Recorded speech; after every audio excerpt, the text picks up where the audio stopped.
that I can't sort of rationalise it. It's still, even now, I think, it's such a weird thing to find, isn't it? Prosthetic limbs.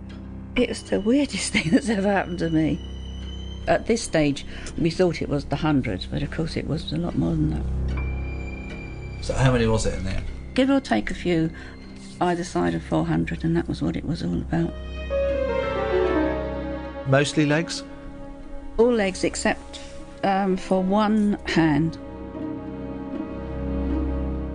They were all so different from each other as well, once I actually saw them. Long ones, short ones, some with socks on, some with stockings on. Very strange thing to find. It's amazing, really. You know the previous owner of the house? I've never met him. We don't know him, do we? He had a local little business, he used to sell retail fish. But I mean, we don't know how he acquired them, why he acquired so many, and we really do not know the answer to that. What he had in mind, we should probably never know. Now that sounded like a challenge. We would probably never know how and why a fishmonger from Bridport would amass 400 false legs and put them in his cellar. I needed to try to track down the previous owner of the house, but he was in Portugal, and that would take a while. In the meantime, I needed to get some leads. The Suttons had heard from various contacts, which got me thinking. We had a man who phoned us from Texas and said he had bought one of these arms, a prosthetic arm, and he paid $3.50 for it. And when he actually sold it, he got, was it 350 or something like that, some enormous amount. And he said, if you've got 100 of these things, why don't you try and do it through eBay? And I said, I don't think we'll live long enough, to do this lot. We had one letter in London which was addressed to the guy with the legs in Bridport or something like this. Of course, the local postman, it's only a little town, they knew who I was. And he actually said that he was having problems getting legs through the National Health Service, and he'd be prepared to pay £100 for a couple of legs. But we thought, no way we're going down that road, that's too dodgy. Dodgy indeed. It hadn't initially occurred to me that the legs might be worth anything, but tales of NHS shortages and eBay profits made me wonder whether there was some sort of black market in these things. Maybe the cops would have an idea. I needed to find out if the police had any reports of missing legs. Oh, hi, that's Hampshire Police. Hi, my name's Steve Punt. Hi, my name is... do you know of any instances in which... Do you have any knowledge or any records of any theft involving PUNT? I think they're almost all legs. There's also several hundred. 0999. Oh, isn't that brilliant? 0999. Specifically legs, actually, have gone missing.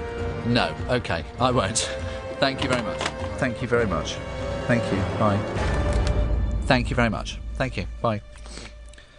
Now, she said that there's been a particular trend of metal thefts. I was onto something. Maybe the legs had been procured for their scrap value. Medical equipment would surely use high-grade metals, especially aluminium apparently, and a haul of that many prosthetics was bound to be worth a bob or two. I needed to speak to a scrap metal dealer.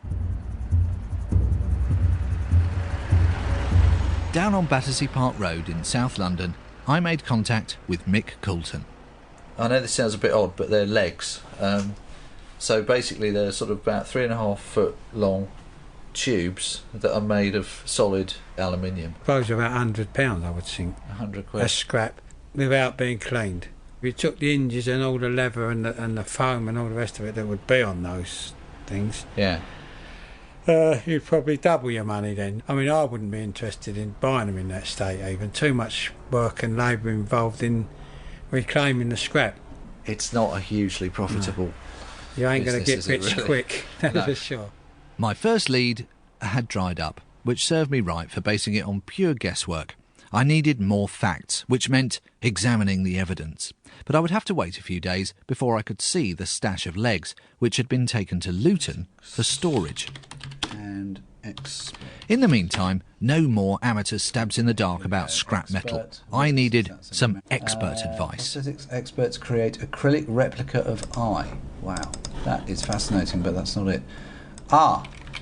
Here we go. Clinical I'd found just the man, Robin Cooper, who's been in the prosthetics business for 42 years. Surely he could give me a lead. I wondered if the Bridport discovery was as much of a surprise to him as it was to me. It's unusual because of the number.